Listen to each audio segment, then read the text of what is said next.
जय श्री कृष्ण, राधे राधे। मैं अनीसा यादव अपने यूट्यूब चैनल अनीसा अवधी गीत में आप सभी का स्वागत करती हूँ, अभिनंदन करती हूँ।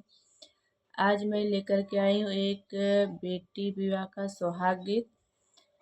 सुनिएगा, फुल वॉच करके सुनिएगा और अच्छा लगेगा तो लाइक शेयर और सब्सक्राइब जरूर करिएगा।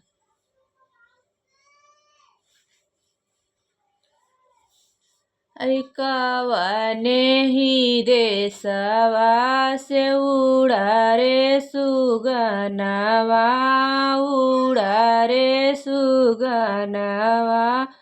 कवने ही देश में डराई बाढ़ई रजनी का सोहा। कवने ही देशे में डराई बाढ़ई रानी का सोहागवा।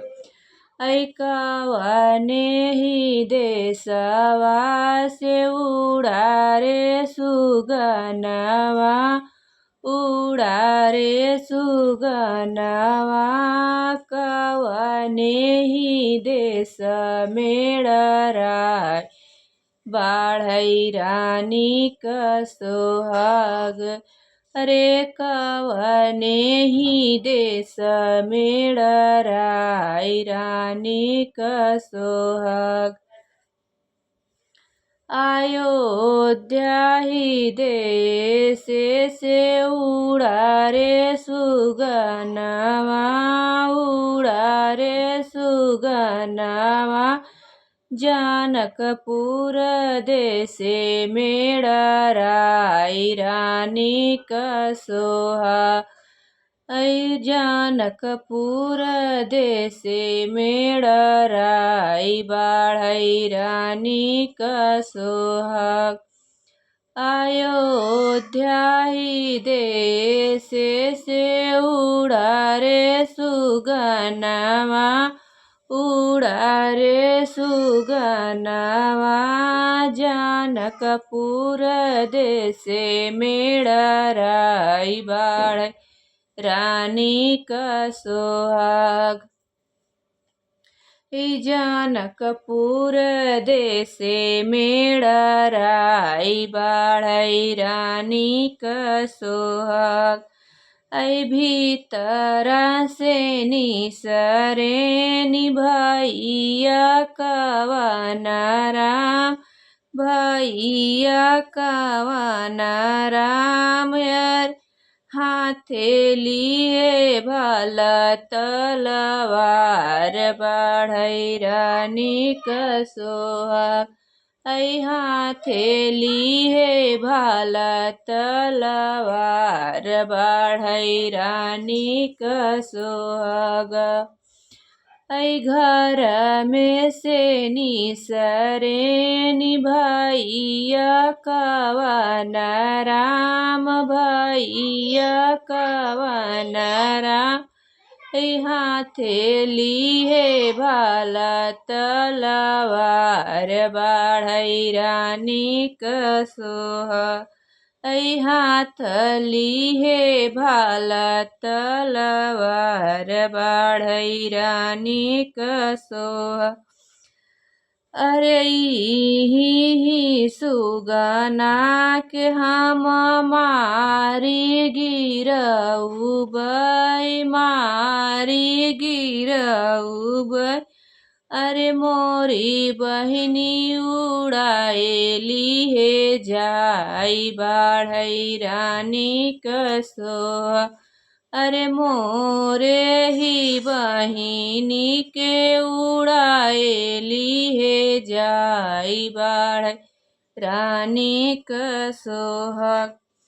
अरे ही सुगना के मारी गिरऊबै, मारी गिरऊबै। मोरी बहिनी उड़ाएली हे जाय बाढ़ई रानी का सोहाग। अरे अरज करई बैठी बेटी कवन देई बेटी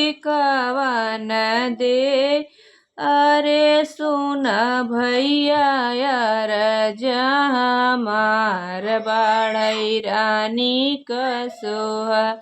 अरे सुना भैया यार हमार बाढ़ई रानी क सोहाग। अय्यार करई बैठिनी बेटी कवन दे बेटी कवन दे। सुना भैया यार हमार बाढ़ई रानी क सोहाग।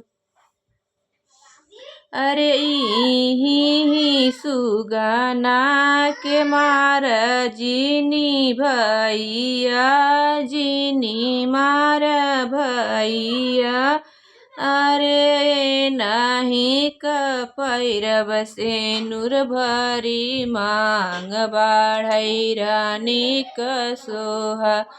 अरे नाही क सेनुर पैरब भरी मांग बाढ़ई रानी क सोहाग। अरे इही सुगना के जिनी मार भैया जिनी मार भैया। अरे नाही क सेनुर पैरब भरी मांग बाढ़ई रानी क सोहाग। कवने ही देशवा से उड़ा रे सुगनावा उड़ा रे सुगनावा। कवने देश लगई मेड़राई बाढ़ रानी क सोहाग। अयोध्या ही देशवा से उड़ा रे सुगनावा उड़ा रे सुगनावा। जनकपुर देश मेड़राई बाढ़ रानी क सोहाग।